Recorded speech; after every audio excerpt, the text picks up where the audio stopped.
Shalom saudara-saudara yang dikasihi Tuhan Yesus Kristus, selamat pagi, salam sejahtera buat saudara semua dimanapun saudara berada. Damai dan sukacita oleh Roh Kudus melimpah senantiasa dalam hati dan kehidupan saudara semua. Ayat firman Tuhan saat ini terdapat di dalam Roma 13 ayat yang pertama.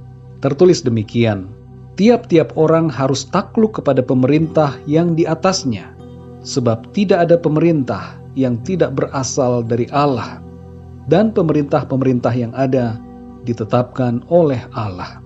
Saudara yang dikasihi Tuhan, tunduk kepada pemerintah merupakan ketetapan Tuhan bagi setiap orang percaya. Daniel, Sadrak, Mesak, dan Abednego adalah beberapa contoh orang-orang beriman yang hidup di bawah pemerintahan Raja Babel, bukan raja mereka sendiri. Daniel mengalami masa pemerintahan 3 raja berbeda di Babel, dan dalam masa pembuangan itu, mereka menunjukkan sikap taat kepada pemerintahan raja. Hanya ketika ada suatu ketetapan yang berlawanan dengan firman Tuhan, barulah mereka lebih mengutamakan untuk melakukan firman Tuhan daripada kehendak Raja Babel. Saudara yang dikasihi Tuhan, dalam Roma 13 ayat yang pertama dikatakan, tiap-tiap orang harus takluk kepada pemerintah yang di atasnya, sebab tidak ada pemerintah yang tidak berasal dari Allah, dan pemerintah-pemerintah yang ada ditetapkan oleh Allah.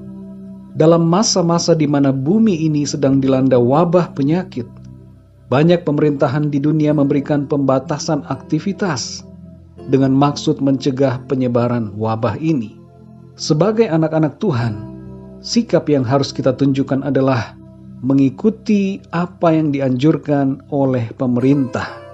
Meskipun ada pendapat bahwa lebih baik tetap berkumpul dan beribadah di gereja, dan juga ada yang bertanya mengapa tidak boleh beribadah di gereja.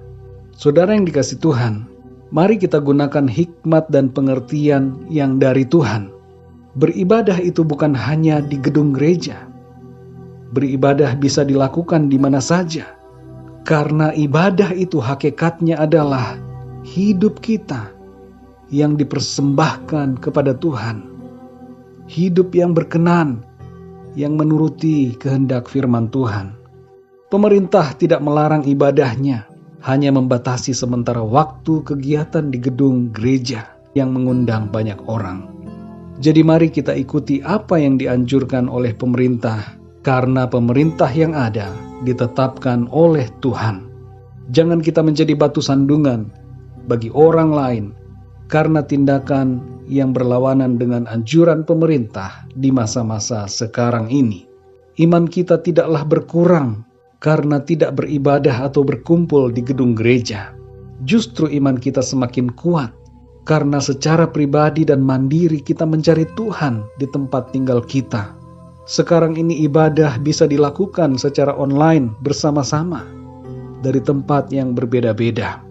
Mari bersikap bijaksana dalam masa-masa ini dengan tidak mencobai Tuhan.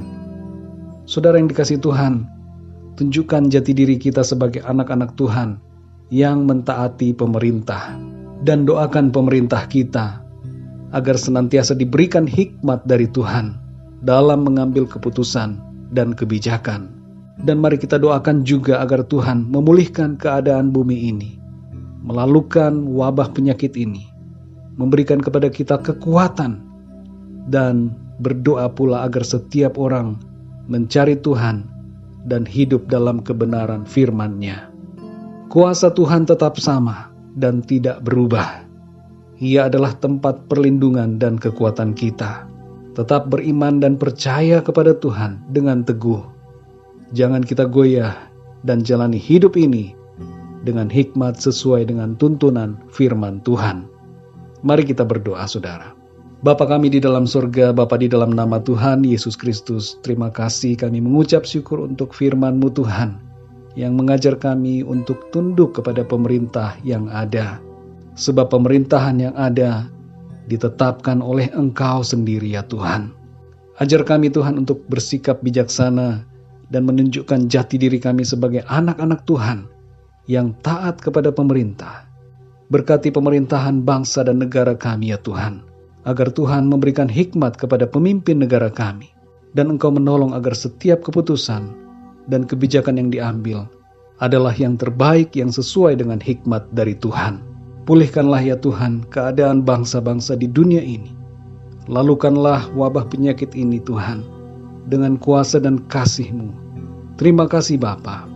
Kami percaya Engkau adalah tempat perlindungan dan kekuatan bagi kami. Engkau tidak berubah dan kuasa-Mu sempurna. Engkau selalu mengasihi dan melindungi kami, setiap anak-anak-Mu yang berharap dan percaya kepadamu. Terima kasih Tuhan. Sertai kami sepanjang hari ini dengan kuat kuasa, berkat serta perlindungan Tuhan, supaya hidup kami hari ini memuliakan nama Tuhan senantiasa. Terima kasih Bapa. Dalam nama Tuhan Yesus Kristus kami berdoa dan mengucap syukur. Haleluya. Amin. Puji Tuhan, saudara yang dikasih Tuhan, saya percaya firman Tuhan menjadi berkat dan kekuatan buat saudara semua. Dan Roh Kudus akan menolong kita untuk lebih lagi memahami kebenaran firman Tuhan. Tuhan Yesus memberkati saudara semua. Sampai jumpa dalam renungan yang berikutnya. Haleluya.